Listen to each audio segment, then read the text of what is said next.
presse, c'est avec Ève Roger, Pierre. Bonjour Ève Roger. Bonjour Pierre, bonjour Céline, bonjour à tous. Alors ce matin dans la presse, c'est la cacophonie qui l'emporte, le brouhaha, la confusion. Cacophonie d'abord autour du débat sur les retraites. On vient d'en parler. Faut-il repousser au-delà de 62 ans l'âge du départ à la retraite? On n'a pas eu la réponse de le gouvernement, non, mais le gouvernement s'enfonce dans la confusion, justement, estime le Figaro et les Échos.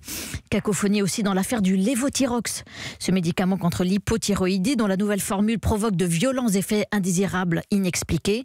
Nouvelle étude publiée dans Le Monde, nouveaux résultats qui donnent raison cette fois aux mécontents. Le nouveau comprimé n'agirait pas de la même façon sur tous les patients, avec des variations beaucoup plus importantes qu'on ne le croyait jusque-là. Cacophonie enfin entre les 12 têtes de liste pour le premier débat des Européennes sur France 2 hier soir. Mais vous allez le voir, les journaux eux-mêmes sont divisés. Les journalistes n'ont donc pas vu le même débat hier soir sur France 2. Et non, le Figaro a jugé l'émission politique confuse. Tout le monde a haussé le ton pour essayer de glisser sa petite phrase. Et pour l'éditorialiste Guillaume Tabar, le débat a tenu sa promesse, l'impossibilité d'un échange réel ou approfondi à 12. Mais au contraire, considère le quotidien aujourd'hui en France, on craignait le chaos et la cacophonie. On a eu des échanges vifs mais courtois. C'était un débat délicat mais réussi. Avec des élèves plus ou moins bons, selon le journal, les mieux notés Manon Aubry pour la France Insoumise, pugnace, incisive, piquante. Jordan Bardella du Rassemblement National, un vrai poil à gratter. Moins bien pour François-Xavier Bellamy des Républicains, jugé trop sage, ou Nathalie Loiseau de La République En Marche, elle-même sans relief. Confusion encore au sujet de l'âge du départ à la retraite. Et on vient d'en parler, tous les journaux ce matin le constatent. La cacophonie règne au gouvernement sur cette épineuse question. Halte au feu, ça fait 3 semaines que le feuilleton dure, s'exclament les Échos. Stop à ce brouhaha incessant entre l'aile droite du gouvernement, Édouard Philippe en tête, qui fait mine d'ouvrir le débat, alors qu'officiellement il est verrouillé par une promesse de campagne d'Emmanuel Macron. Et l'aile gauche qui ne veut pas en entendre parler. C'est dans le Figaro qu'un poids lourd de la Macronie prévient.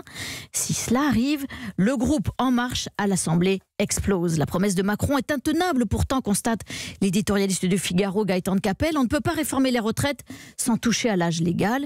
Et le quotidien fait ce calcul simple. Un report d'1 an rapporterait environ 10 milliards d'euros, exactement le montant qu'il faut pour financer la dépendance. Sauf que les Échos le rappellent en une, 8 Français sur 10 ne veulent pas qu'on touche aux 62 ans. Eux, au moins, sont d'accord, c'est déjà ça. Division maintenant au sujet du retour des djihadistes français sur notre territoire. Et oui, c'est une révélation du journal Libération ce matin. Tout était prêt, titre le quotidien en une, visage plein cadre d'Emmanuel Macron dans l'ombre. Tout, c'est une opération de rapatriement de djihadistes français et de leurs familles.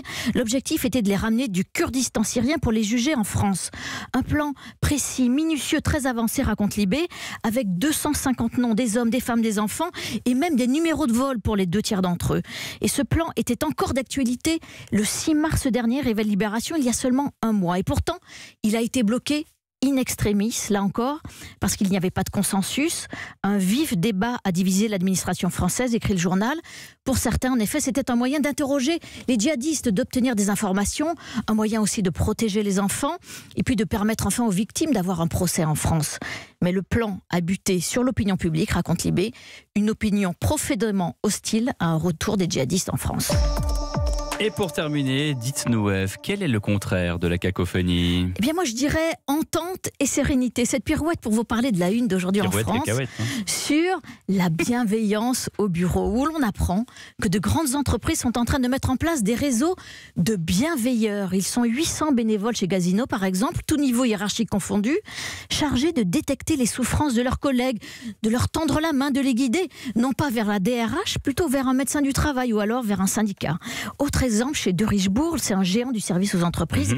Et là, c'est assez étonnant. Tous les mois, à chaque comité de direction, les 18 plus hauts cadres de l'entreprise sont invités à noter sur 10 leur rendement professionnel, ça semble normal, mais aussi leur vie privée, raconter les problèmes avec les enfants, une séparation, la perte d'un proche, pour partager et se faire aider si besoin. Alors moi, j'ai envie de vous dire ce matin, Pierre, ça va vous? Très bien. Et vous? Parfait. Parfaitement.